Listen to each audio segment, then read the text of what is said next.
Au rouge, les statistiques laitaires en matière de fourniture d'eau potable, malgré une terre arrosée de cours d'eau, gratifiée par une pluviométrie, tout sauf ingrate. Et pourtant, 6 Béninois sur 10 manquaient encore du liquide vital, l'eau potable. En 4 ans, qu'a-t-on pu faire pour corriger certaines choses? Le pari de l'accès à l'eau potable pour tous d'ici 2021 sera-t-il gagné? Des questions à poser à notre invité. Il annonce Samou Sédoua Dambi, ministre de l'eau et des Mines. Bonsoir, monsieur le ministre. Bonsoir, monsieur Choki. Vous aurez aussi à nous dire si notre pays dispose vraiment de ressources minières comme nous l'avions appris sur les bancs, de l'or, du pétrole, du fer, du marbre et que sais-je encore. Quelle gestion le gouvernement fait de tout ceci et quelle retombée pour les populations béninoises. Pour cet entretien, je ne serai pas seul, je serai accompagné de mon collègue Omian Roui. Bonsoir. William Choki, bonsoir. Mesdames et messieurs, bonsoir. Monsieur le ministre, bonsoir. Bonsoir, monsieur Roui. Nous démarrons par les mines. Quel état des lieux le gouvernement du président Patrice Talon avait fait avant, dès que vous avez accédé au pouvoir? Merci beaucoup. Je voudrais, avant d'entrer dans le vif du sujet, vous remercier une fois encore pour l'occasion que vous donnez donc au gouvernement et plus précisément au secteur de l'eau et des mines de faire le point 4 ans après, la mise en œuvre du PAG, le programme d'action du gouvernement, que nous appelons le Bénin révélé, 2016-2021.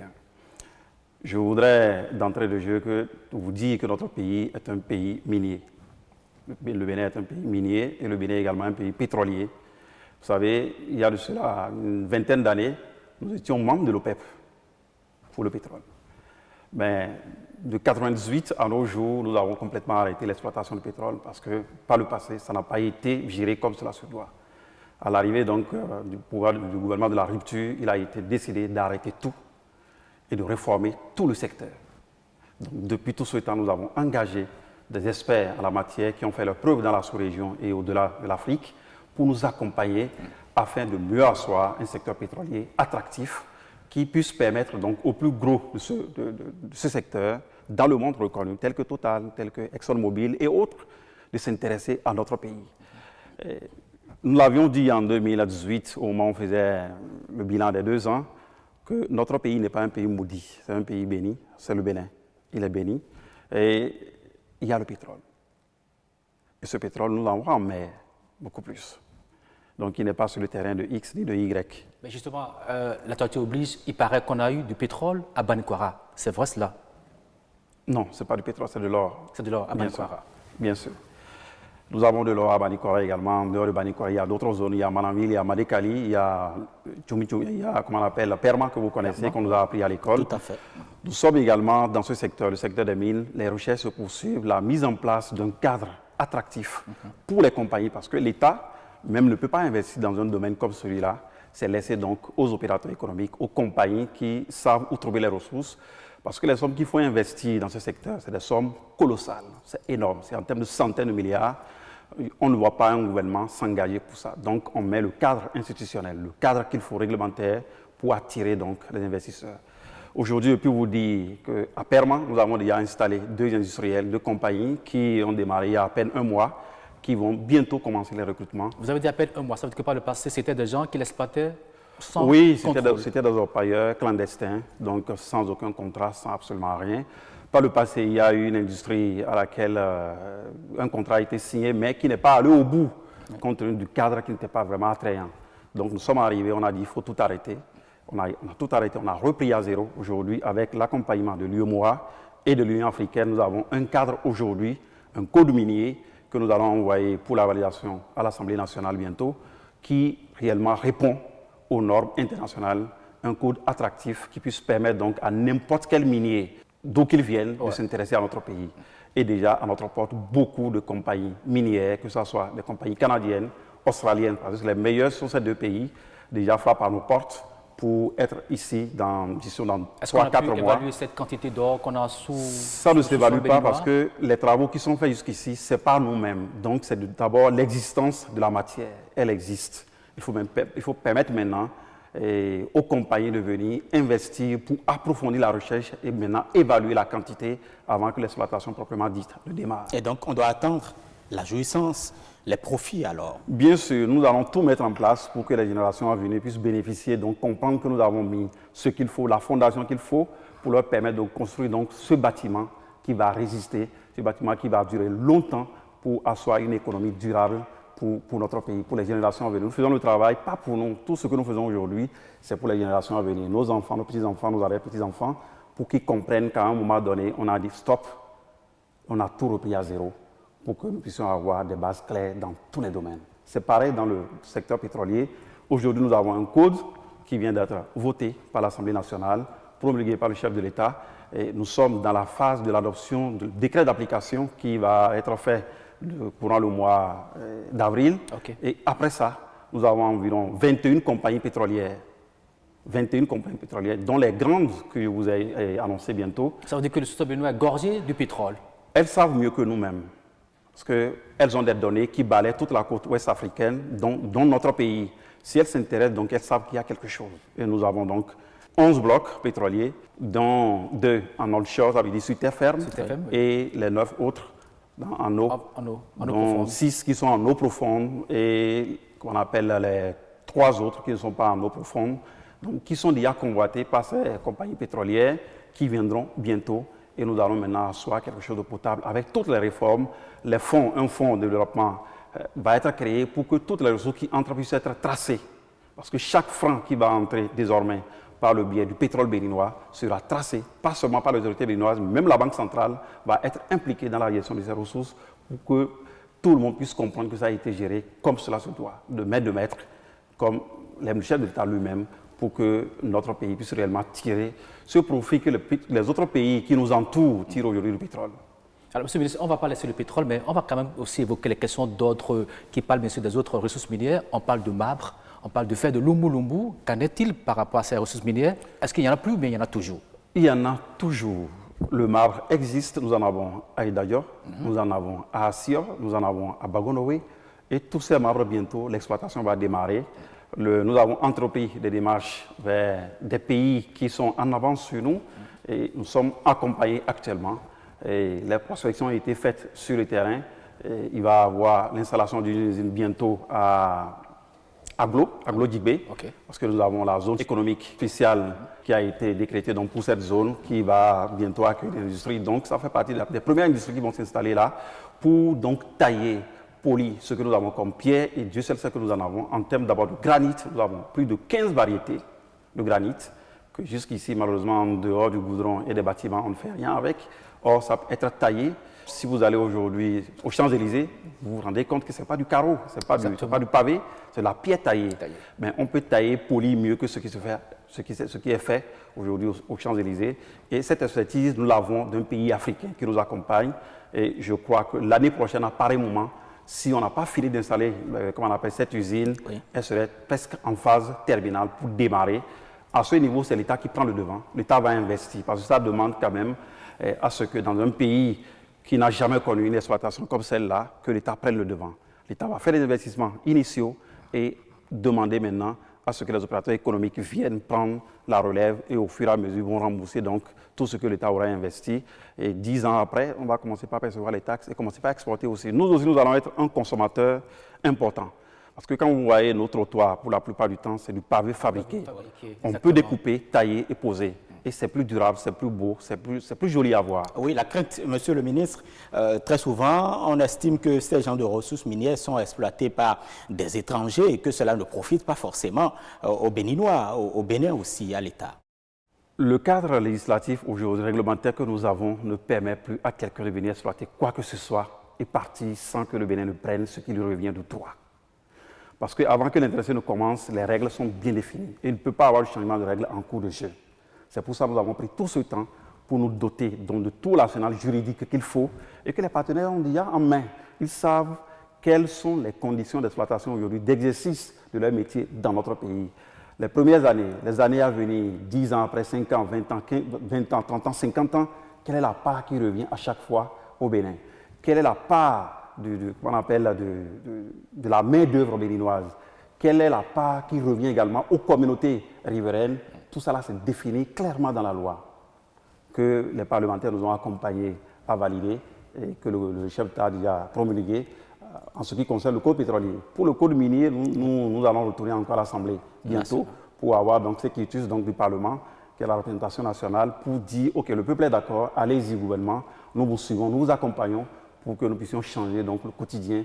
L'espoir que le peuple a toujours eu à travers l'or, les pierres ornementales, le marbre, le quartzite, et Dieu sait ce que nous en avons. Quand vous allez dans Natakura aujourd'hui, nous avons suffisamment de quartzite, ce qui est très rare dans la sous-région.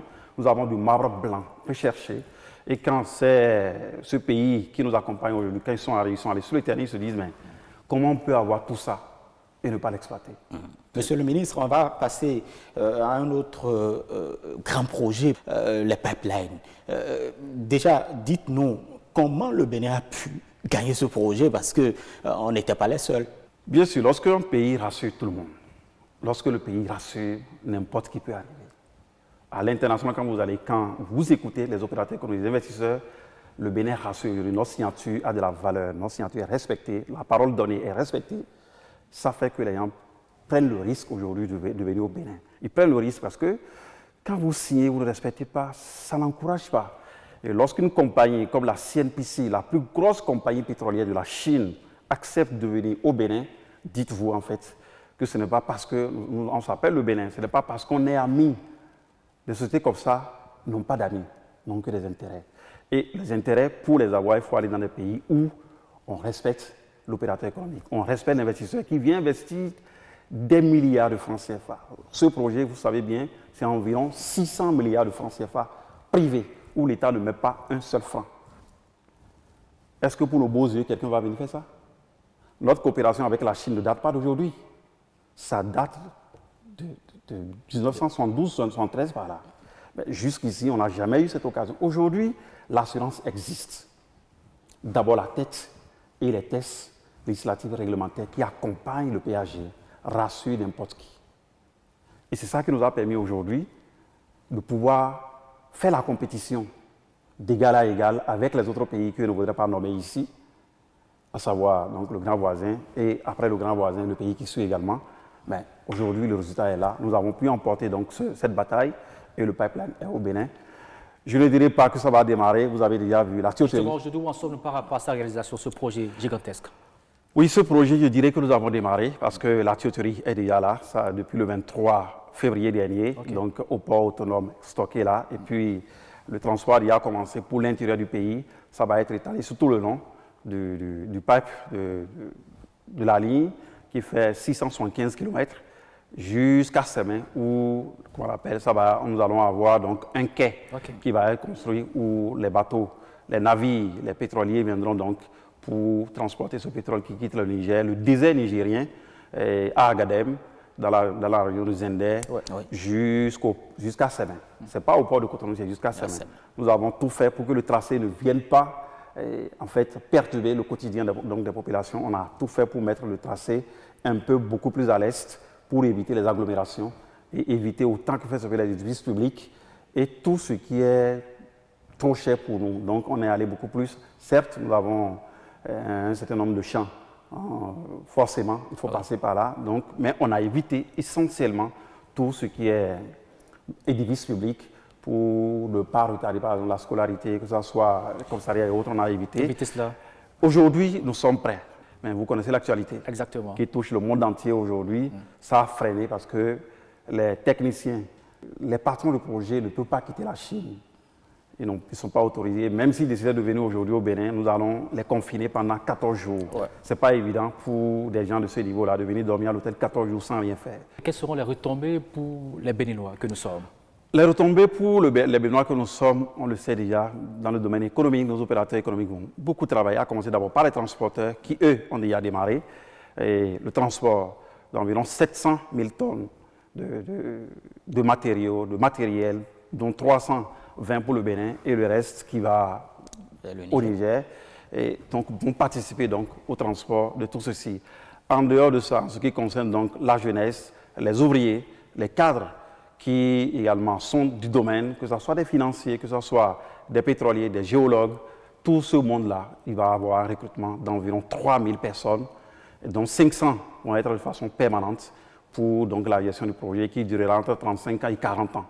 minimum. Ça, ce sont les 35 ans, prévisions 40 ans. minimum. Ça, ce sont C'est les pour prévisions une actuelles. grosse cagnotte, bien évidemment. Oui, bien sûr, parce que les projections ont été faites par rapport à la quantité de pétrole disponible aujourd'hui au Niger, alors que les recherches se poursuivent. Les découvertes se font pratiquement chaque mois. Donc, ces quantités qui sont découvertes actuellement ne sont pas encore prises en charge.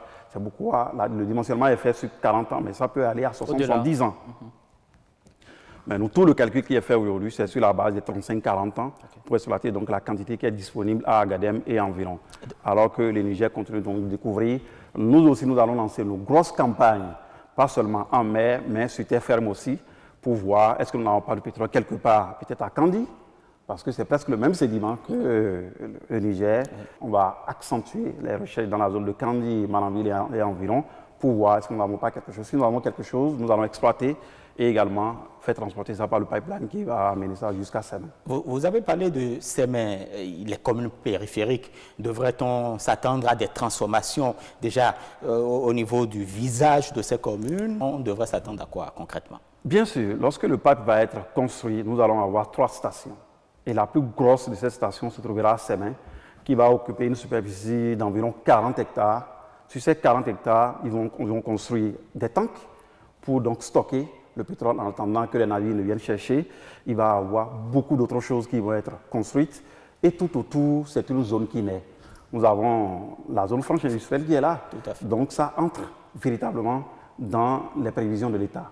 Et c'est parce qu'ils occupent ce domaine qu'on a décidé donc de créer notre zone pour permettre donc à ce que tout ne soit pas concentré à Sémé. Autour de cette station de Sémé, qui est la plus grosse de l'infrastructure, que ce soit au Niger ou au Bénin, c'est la plus grosse, la plus importante. C'est là également que nous allons décompter la quantité de pétrole qui va sortir du Bénin. Donc, et Béninois et Nigériens, tous nous allons avoir, donc quelque part, nous allons rester pour décompter ensemble avec la partie chinoise la quantité qui va être transportée pour que chaque goutte qui passe le Bénin puisse relever son droit de transit. Si nous avons un droit de transit que nous ne prenons pas baril. Et le Niger veut savoir quelle est la quantité qui a été exportée, vendue donc, pour pouvoir prendre donc ce qui lui revient, le droit, parce qu'ils sont les propriétaires du pétrole. Nous sommes un pays de transit, un pays de service, donc nous servons de couloir, de passage, mais nous tirons gros. Nous avons le droit de transit et sur 10 ans, nous avons exonéré un certain nombre de taxes, mais après 10 ans, toutes les autres taxes reviennent. Et donc pendant le reste de la durée du projet, nous allons prélever, donc c'est énorme, c'est des centaines de milliards de francs. Et pour moi, ce n'est pas le plus important, c'est la main-d'œuvre. C'est l'emploi que cela crée pour nos compatriotes, pour nos frères et sœurs qui, pour la plupart, n'ont pas encore à faire. Pour les opérateurs économiques également, parce qu'il y en a qui vont travailler pendant tout le temps, parce que c'est des services que ça va demander, l'entretien, la sécurité, la fourniture des matériaux, tout ce qu'il faut, les pieds de rechange, tout ça, ça va développer notre industrie au Bénin. Donc, qu'on le veuille ou pas, sans avoir commencé la production de notre pétrole, le Bénin devient donc un pays où on parlera de pétrole régulièrement, parce que la CNPC n'aime pas n'importe qui. Et à travers l'installation, d'autres grosses boîtes ont frappé à notre porte pour dire nous nous intéressons à vos blocs pétroliers. Et nous sommes pour parler. Ils sont venus ici, on a échangé. Le coronavirus oblige, donc ils avaient encore quelques missions qui sont bloquées, mais nous échangeons et nous allons mettre les choses, les petits plats dans les grands. Là, on lance également notre propre secteur pétrolier qui ne va pas en concurrence avec ce qui est là, mais qui, parallèlement, va également développer davantage donc, le secteur pétrolier béninois et créer donc autant d'emplois qu'il faut et aussi permettre à notre pays de souffler financièrement, économiquement et financièrement. Alors, Monsieur le ministre, on va quand même aborder l'autre grand pan de votre département ministériel, c'est bien sûr l'eau. On partira d'abord dans les zones urbaines. Si vous voulez, on ira à la régie, on va écouter le directeur général de la SONEP qui dit un peu, est-ce que vraiment dans les grandes villes, les gens ont accès à l'eau potable, comme on le dit? On l'écoute. Avant 2016, nous étions à un pourcentage globalement de 55% de population urbaine qui soit alimentée convenablement à l'eau potable. Donc au début du programme d'action du gouvernement, on a fait une replanification, une réévaluation de tout ça et nous sommes partis sur un pourcentage de 55% en milieu urbain. Et depuis, nous nous sommes mis au travail puisque le gouvernement vise les 100% à l'horizon 2021. Et donc, nous nous sommes mis au travail et le taux que nous avons à la fin de l'année dernière était de l'ordre de 62% en termes de populations urbaines qui ont accès à l'eau potable en milieu urbain au Bénin. Cotonou ici, qui est le poumon de notre chiffre d'affaires ici à la SONEB, parce que Cotonou est environ seul, fait au-delà de 65% de notre chiffre d'affaires et tout. Nous n'avons pas encore eu de grands investissements ici parce que le cycle de projet est en train de s'exécuter actuellement. Parce qu'il y a un projet qui est en place. C'est ça qui a fait l'objet d'un accord de financement signé avec la BEI et l'Union européenne récemment au cours d'une mission avec le gouvernement. Et donc aujourd'hui, nous sommes à la phase des études techniques pour ce qui concerne la ville à Cotonou. Il faut dire que ce que nous vivons dans la ville de Cotonou, c'est simplement lié au déficit des investissements les années antérieures. Aujourd'hui, nous avons une capacité maximale de production de l'ordre de 85 000 m3 jour, pendant que, au moment où nous parlons, notre évaluation des besoins qu'il faut pour la ville de Cotonou et ses environs, nous sommes au-delà de 110 000. Si nous bougeons un peu vers la deuxième grande ville de notre pays, Porto Novo, nous avons une situation similaire. On est en sous-production par rapport aux besoins.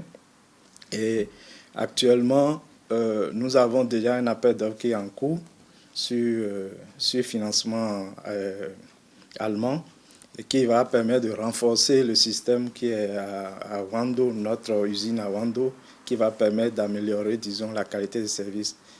Et en parallèle à ça, nous avons un autre projet qui vise à étendre le réseau pour pouvoir aller vers les zones comme Ekpé, les zones périphériques de la ville de Porto Novo.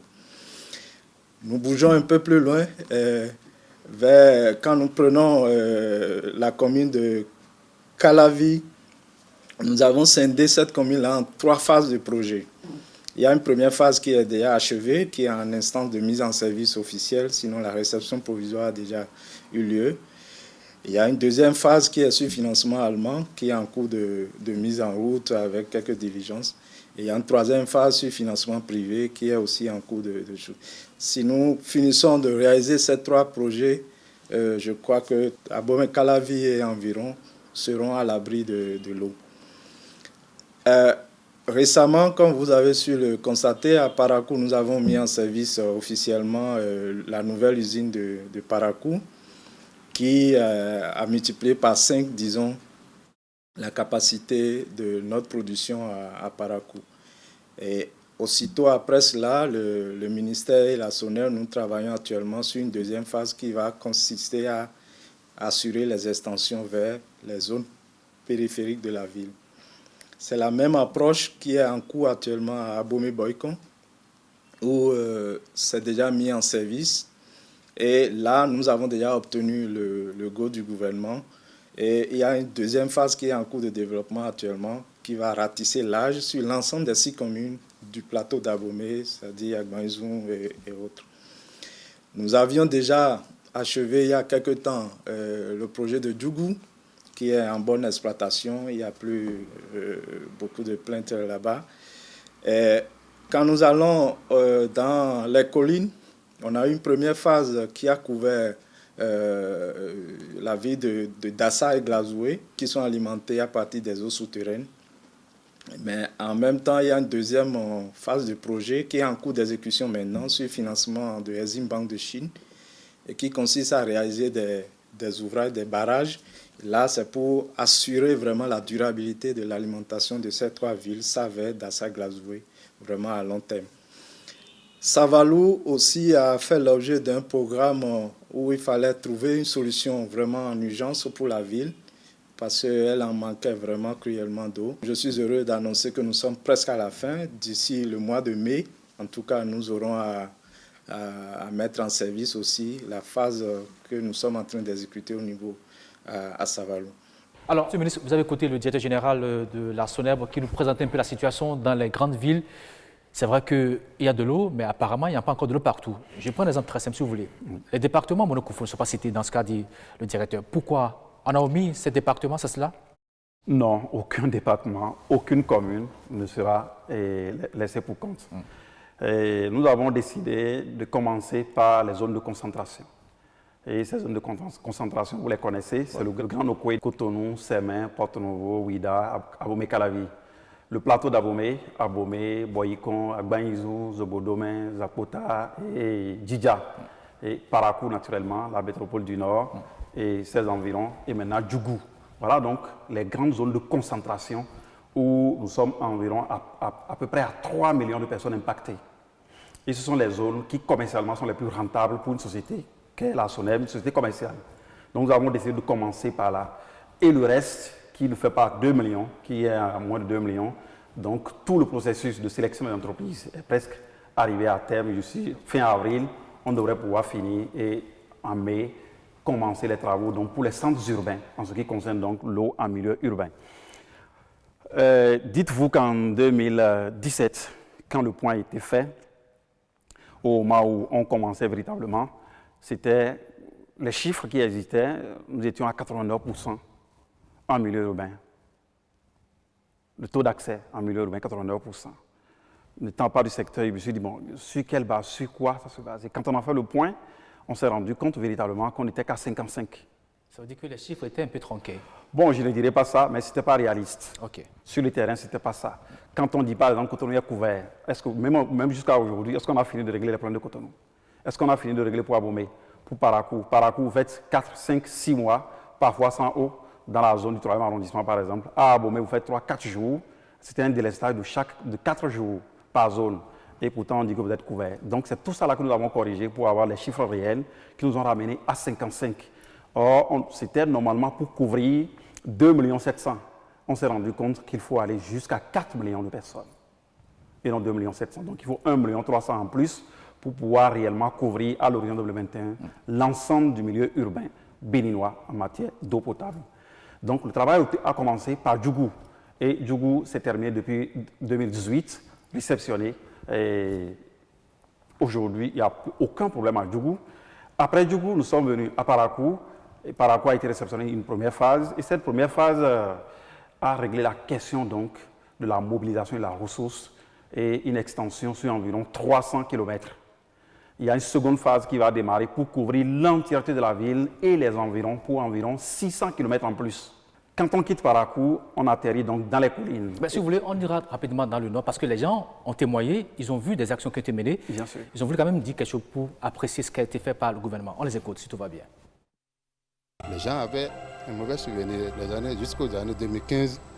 Il y avait un très mauvais souvenir où la quantité de l'eau qui existait était très petite et elle était servie aussi de façon par délestage. Mais aujourd'hui, avec le projet, nous sommes passés aujourd'hui à 5000 m3 jour. La capacité du projet, c'est environ 5000 m3 jour. Mais nous exploitons tous les systèmes à 2500 m3 jour. Ça satisfait pour le moment la population. Et même si ça doublait, le système peut encore tenir. Donc, nous avons la disponibilité de l'eau en quantité et la qualité.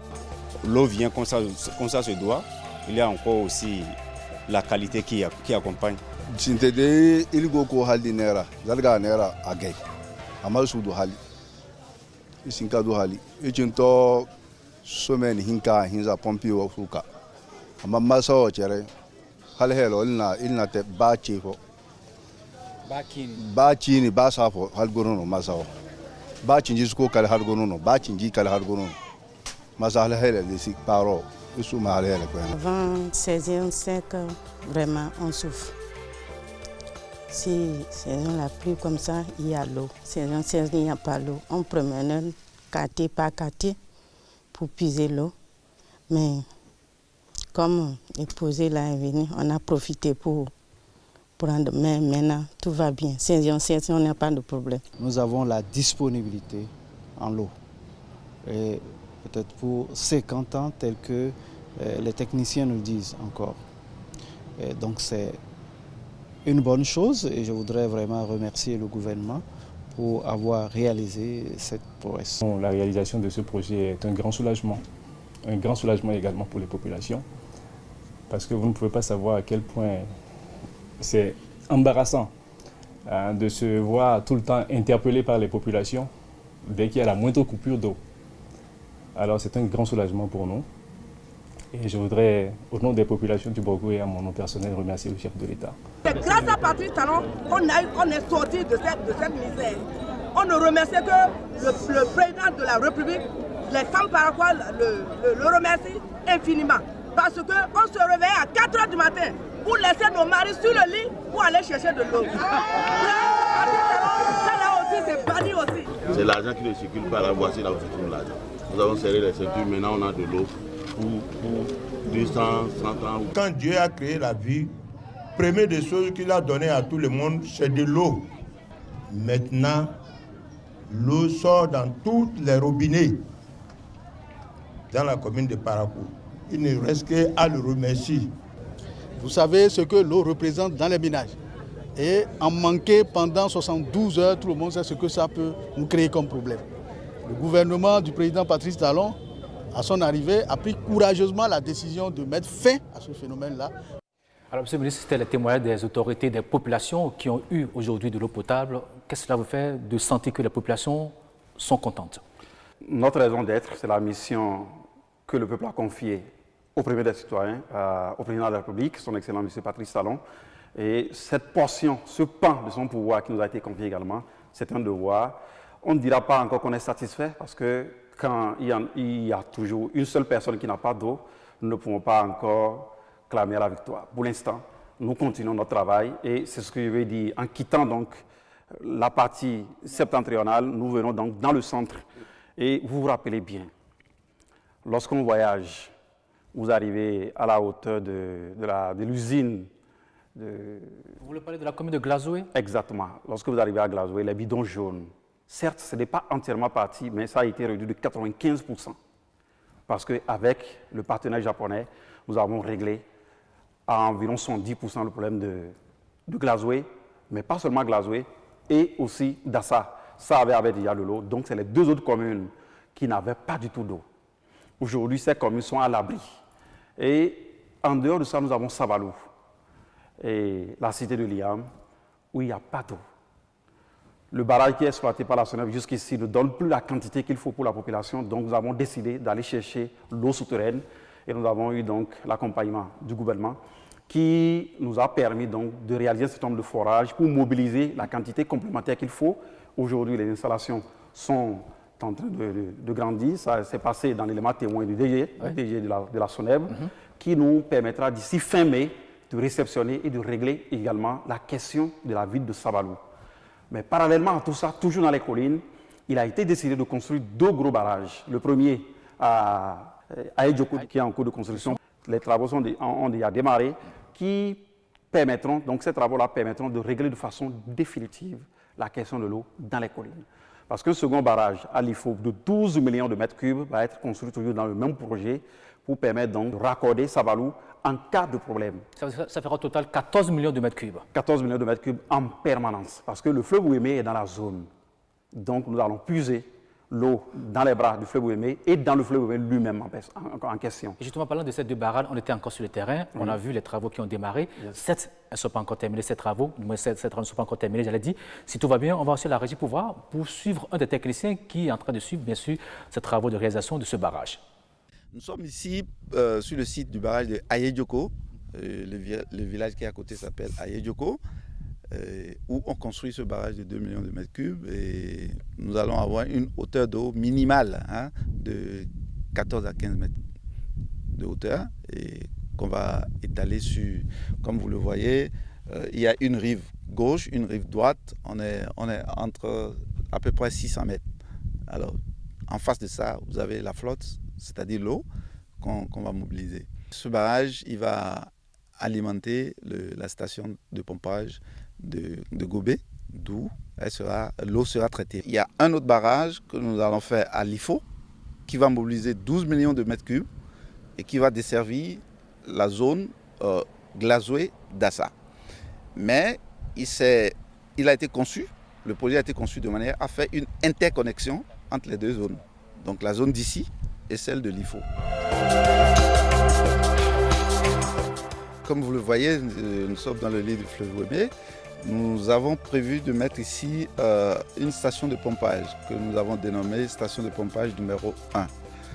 C'est une station qui est chargée à la fois de réalimenter le barrage en cas de nécessité, en cas de siège, c'est-à-dire au moment où vraiment on n'a plus de possibilité d'alimenter à partir du barrage et que donc les eaux ont baissé.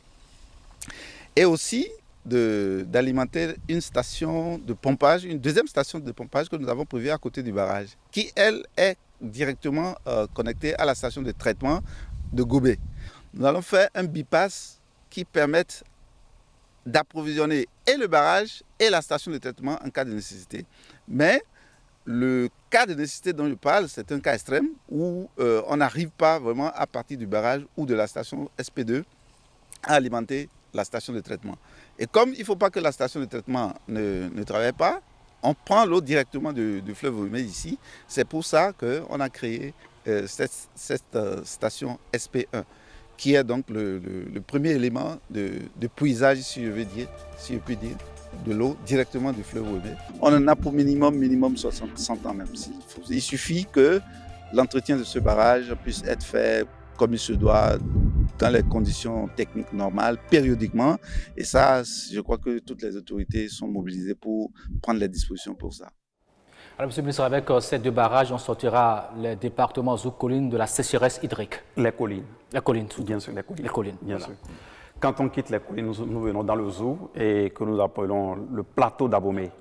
Donc, à savoir Abomey, Boycon, Djidja, Agbanizou, Zakota et Zobodomé, bien sûr. Nous sommes allés chercher l'eau à Zobodomé pour donc construire des stations de pompage, des stations de traitement, des châteaux, des bâches à Boycon et à Abomey, qui aujourd'hui mobilisent environ 3700 mètres cubes à l'heure, qui dépassent de loin les besoins de ce plateau d'Abomey aujourd'hui. À l'horizon, d'ici 50 ans, c'est pour alimenter environ 500 000 personnes en permanence. Ah, vous avez anticipé? Bien sûr. En fait, tout ce que nous faisons, nous ne le faisons pas pour 10 ans. Je l'ai dit tantôt, que ce soit dans les mines ou dans l'eau, nous travaillons pour les générations à venir, pas pour nous-mêmes. Certes, ça va nous servir, mais pour combien de temps? Combien de temps on aura encore à faire? C'est beaucoup plus pour nos enfants et pour les petits-enfants, pour qu'ils puissent se concentrer sur d'autres secteurs. Je disais tantôt donc que la mobilisation en termes d'eau est complètement réglée. C'est pourquoi nous sommes à la dernière sortie, et l'élément témoin l'a montré avec le préfet, c'était le lancement de la seconde phase qui va permettre maintenant de faire l'extension, c'est-à-dire le réseau tertiaire qui permet donc aux populations de pouvoir avoir l'eau devant leur portail pour régler la question donc de l'accès à l'eau pour tout le monde à l'horizon 2021 en milieu urbain dans le plateau d'Abomey. Que ce soit à Banizou, que ce soit à Zakota, que ce soit à Djidja, Boycon, Abomey naturellement, et Zobodomé, où nous sommes allés chercher donc la ressource eau. Elle est disponible pour pouvoir régler définitivement cette question. Je pense que cette zone, c'est complètement bouclé. Lorsque nous quittons, nous venons à Calavi. Là également, nous avons fini la première phase. En termes de mobilisation des ressources, de la ressource en eau, nous avons complètement fini. À Zévier, la station de traitement, de pompage, tout est terminé. Nous allons faire la réception dans quelques jours. Il ne nous restait que le branchement de la SVE parce que jusqu'ici, tous les tests ont été faits avec les groupes électrogènes. On ne pourra pas tenir si on va continuer avec les groupes. Donc, on attend le branchement de la SVE. Il semble que c'est presque déjà terminé. Nous allons faire la réception et lancer les deux autres phases pour toujours la commune de Calavi avec des extensions sur environ 30 km dans la ville de Calavi. Et la deuxième phase est financée par les partenaires allemands, la KfW. Les travaux sont déjà en cours avec l'entreprise CGC qui travaille dans les collines. Et la troisième phase va être lancée une fois qu'on aura fini donc, de réceptionner celle qui est achevée. Et donc on aura fini avec Calavi. Donc on tombe directement à Porto-Novo, notre capitale. Et à Porto-Novo, nous avons un souci qui est en cours de règlement. Lequel déjà? C'est la quantité d'eau dont nous avons besoin dans la capitale n'est pas disponible. C'est-à-dire la production est inférieure aux besoins aujourd'hui exprimés par les populations.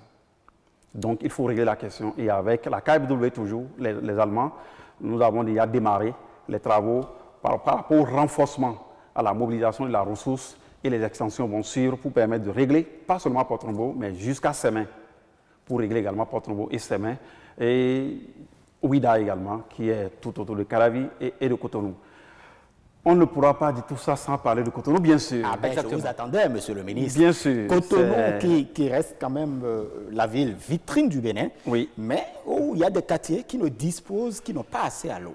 Bien sûr. Il y a même les quartiers qui ont de l'eau aujourd'hui souffrent énormément. Et comment cela s'explique? Ça s'explique simplement parce que depuis plus de 20 ans, on n'a pas fait des investissements qu'il faut pour pouvoir répondre donc comment on appelle, au boom démographique de Cotonou. On n'a pas fait les investissements qu'il faut. Et aujourd'hui, nous avons une production qui est de 85 000 m3 jour. Or, nous sommes dans un besoin de 110 000 minimum, le haut minimum, pour ceux qui sont branchés. Alors que vous prenez le quartier périphérique, à Papa, Figuirocé, c'est là où les gens peinent à avoir de l'eau. Parce que les extensions qui ont été faites, ce n'est pas ça. Ça doit être beaucoup plus fort que ça, beaucoup plus dense que ça. Il faut les reprendre. Donc aujourd'hui, avec le cabinet Merlin et le partenaire, la BEI, la Banque européenne d'investissement, les travaux, l'étude technique pour pouvoir réellement maîtriser Cotonou est en cours. Les études, le rapport va être déposé d'ici octobre-novembre et en janvier-février 2021, nous allons réellement amorcer donc, ces quartiers périphériques où nous allons construire un château d'eau à Papa pour pouvoir régler la question de la baisse de tension dans cette zone et même en cas de coupure, 2 heures, 3 heures de temps, que le château puisse alimenter la zone et un autre château et une bâche à Godomain pour permettre également de juguler la question en cas de coupure et également les questions de baisse de débit que nous vivons pratiquement dans tout Cotonou. Parallèlement à ça, il va y avoir le renforcement, donc l'augmentation de la quantité qu'il faut pour alimenter Cotonou. Et ça, c'est à Ouedo que le travail va être fait également pour mobiliser la quantité supplémentaire qu'il faut pour dépasser les 110 000. C'est aller au moins à 200 pour tenir compte des 50 ans que nous projetons toujours dans les investissements que nous faisons aujourd'hui. On vous entend, mais il y a quand même encore beaucoup de choses à faire. Bien sûr. Et 2021, c'est dans quelques mois. Est-ce que vous êtes sûr qu'on pourra couvrir, tenir ce pari? La vision du gouvernement est claire et nous sommes sur ce chemin. C'est assurer l'accès à l'eau potable à toutes les populations du Bénin à l'horizon 2021. En fait, quand vous dites horizon 2021, est-ce que c'est avril 2021? La vie continue après le 6 avril, la vie continue donc. Notre horizon, c'est le 31 décembre 2021. Et pas avril 2021? Non, pas du tout. En fait, il y a quelle vie qui continue après avril 2021? La vie des Béninois continue. Est-ce que tout ce que nous faisons aujourd'hui sera emporté au 6 avril prochain? Non, pas du tout. La machine continue et puis on va continuer sur ce chemin-là. Il n'y a pas d'inquiétude. L'horizon dont on parle ici, c'est 2021, 31 décembre 2021. Et nous pensons pouvoir tenir.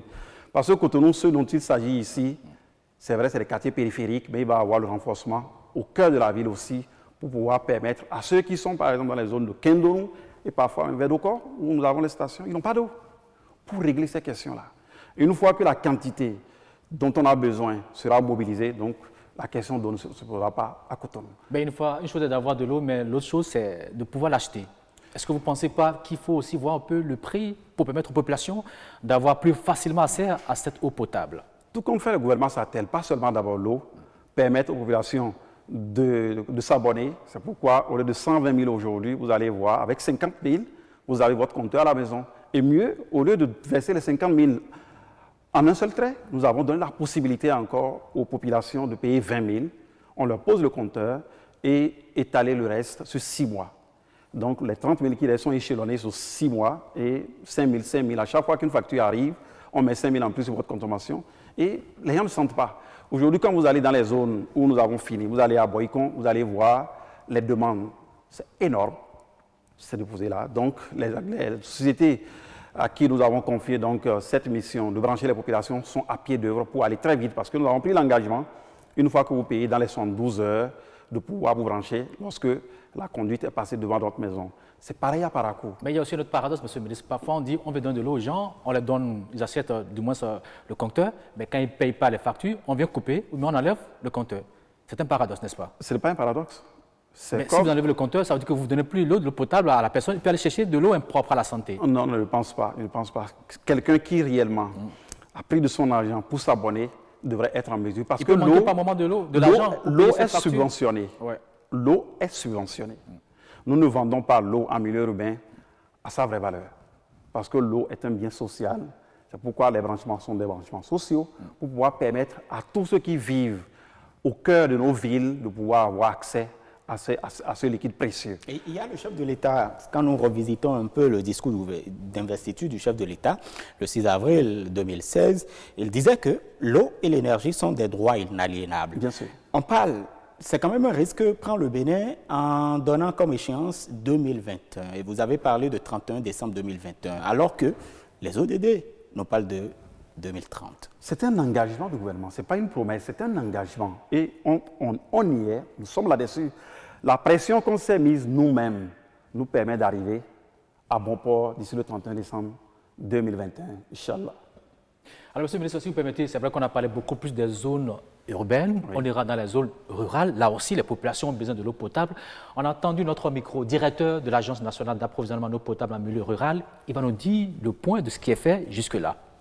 Cette agence découle de la vision du gouvernement pour l'approvisionnement en eau potable en milieu rural et est au cœur du dispositif mis en place par le gouvernement de la rupture pour pouvoir donc relever ce défi de desservir à peu près 2,5 millions de personnes supplémentaires en milieu rural. Elle a été créée en janvier 2017 et a été rendue opérationnelle en septembre 2017 avec 2 missions qui sont des missions définies donc par l'institution du TED qui est la présidence de la République, qui est de desservir 2,5 millions de personnes supplémentaires en milieu rural avec des investissements de croissance de cette taille, mais aussi d'organiser la gestion rationnelle et durable de ces équipements pour un service de qualité. Quand nous sommes arrivés en septembre 2017, la situation est qu'on n'avait pas de programme d'investissement digne de ce nom pour produire des infrastructures capables d'organiser, fournir la desserte aux populations. Qu'est-ce que nous avons fait jusque-là? On est parti d'une stratégie nationale qui définit les conditions dans lesquelles nous pouvons relever ce défi. Cette stratégie a donné lieu à un plan directeur.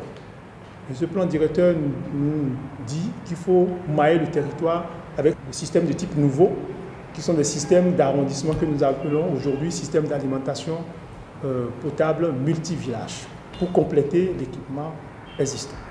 Alors, ce plan directeur, aujourd'hui, nous a permis d'avoir un programme d'investissement qui est constitué aujourd'hui de 6 projets.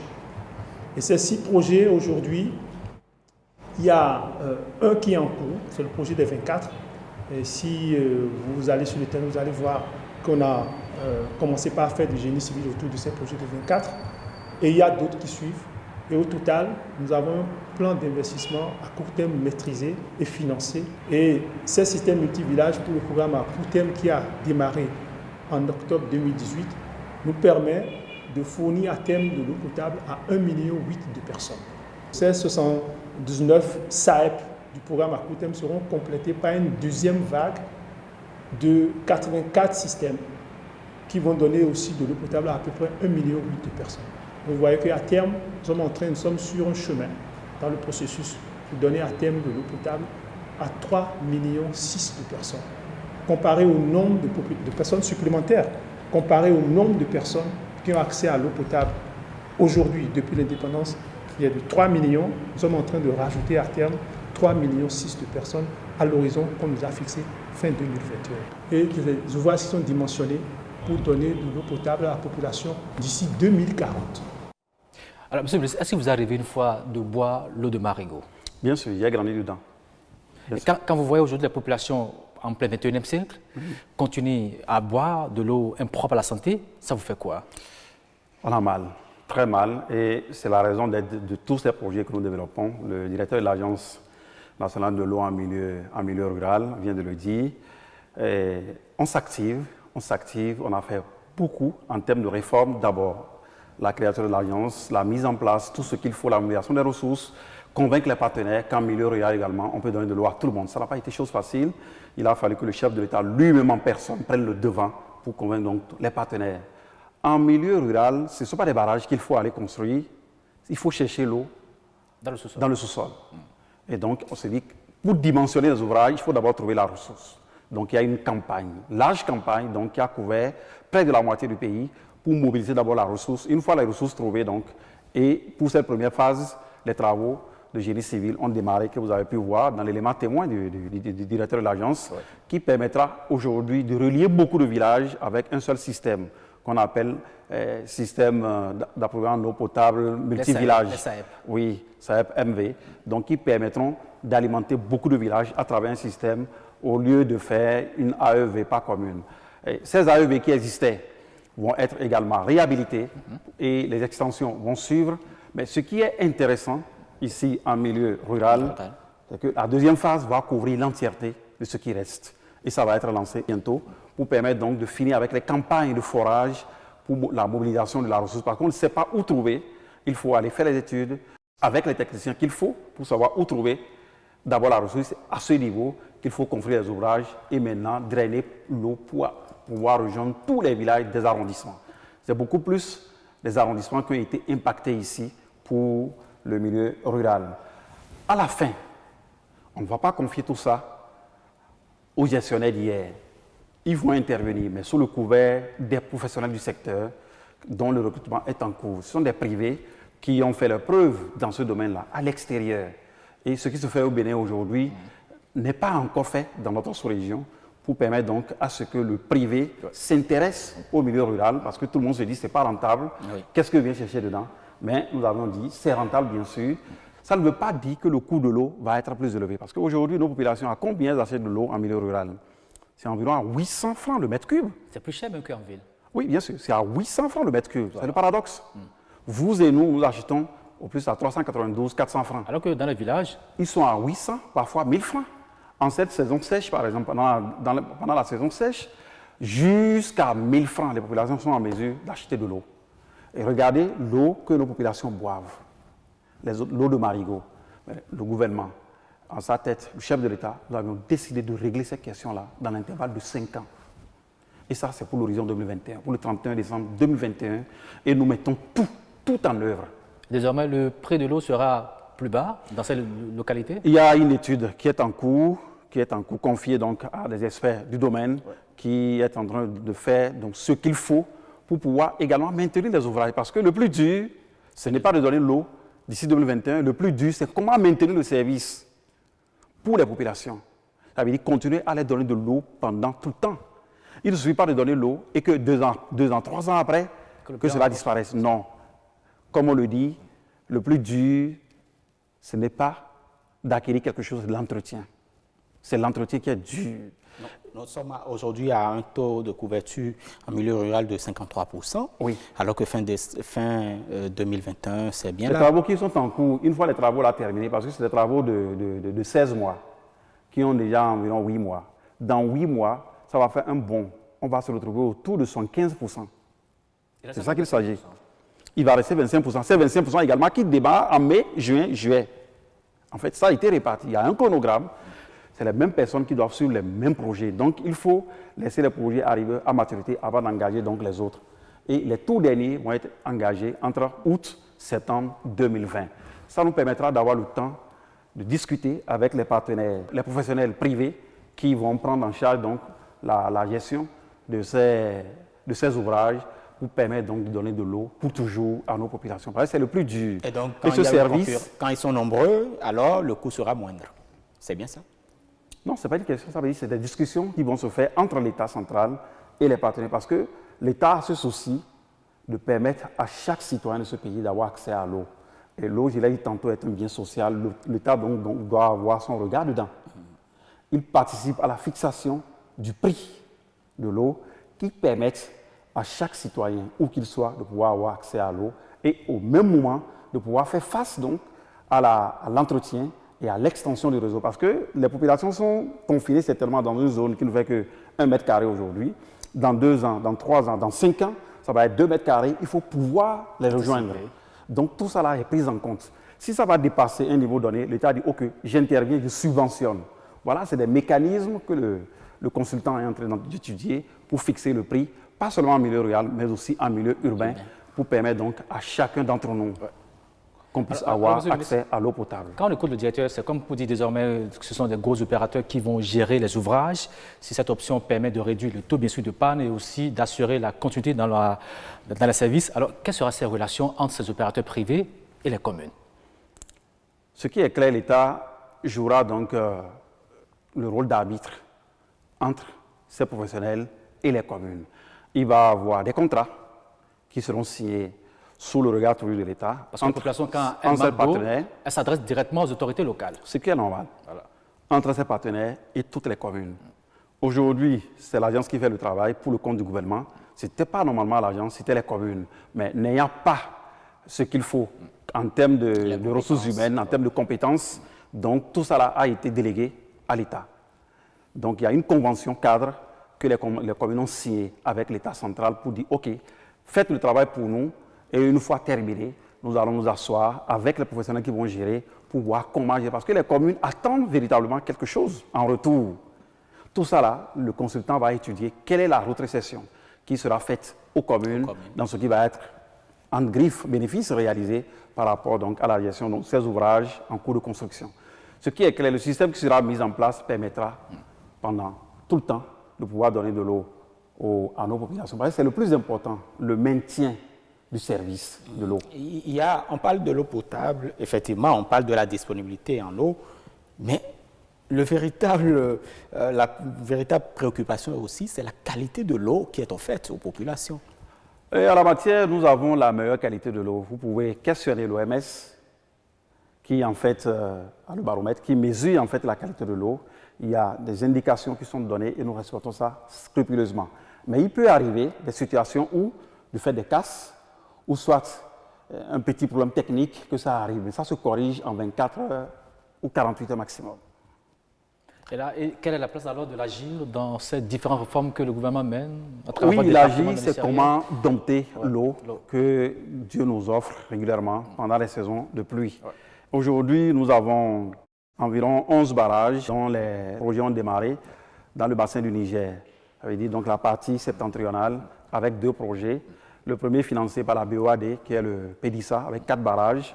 Le second financé par la BAD, avec 3 barrages nouveaux à construire et 16 autres à réhabiliter pour permettre donc de contenir le pâturage dans la partie septentrionale. Qui est habitué, c'est déjà dans la culture de la partie septentrionale, le pâturage, pour éviter ce que nous vivons annuellement ici.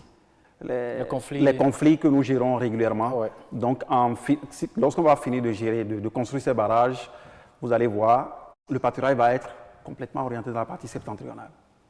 Donc, ça là est en cours. En dehors de ça, nous avons également 11 autres barrages que nous allons construire sur le fleuve Ouémé. Les études vont démarrer bientôt pour permettre donc de mobiliser plus de 3 milliards de mètres cubes d'eau qui se déversent chaque année sur Cotonou et qui vient inonder la partie basse de la vallée de l'Ouémé. Ouais. Cotonou, Porto-Novo, Sémé et environ. Chaque année, ça va commencer bientôt avec la NPC, les alertes à ne pas en finir. Donc nous voulons construire ces 11 barrages. Et à Thèbes, il va y avoir 3 autres barrages hydroélectriques. Un premier à Dogobis, c'est le plus avancé. Un autre à Vossa, dans les collines. Et le dernier donc à Tchaourou, à Bétérou. Ouais. Donc tous ces barrages vont permettre donc de dompter un peu le fleuve Ouémé, qui est le plus long et le plus important de ce que nous avons comme fleuve dans notre pays. Donc voilà ce qui se fait dans le domaine de la GIR aujourd'hui. En dehors de tout ça, il y a globalement la réforme de la direction générale de l'eau. Bientôt, nous nous apprêtons à mettre une autre structure qui va s'occuper de cette question de la gestion de nos barrages, et que ce soit des barrages nationaux ou bien les bassins que nous avons, que nous partageons avec d'autres pays, que ce soit le Mono, le Niger ou la Volta, que nous partageons donc avec les autres pays frontaliers qui nous entourent.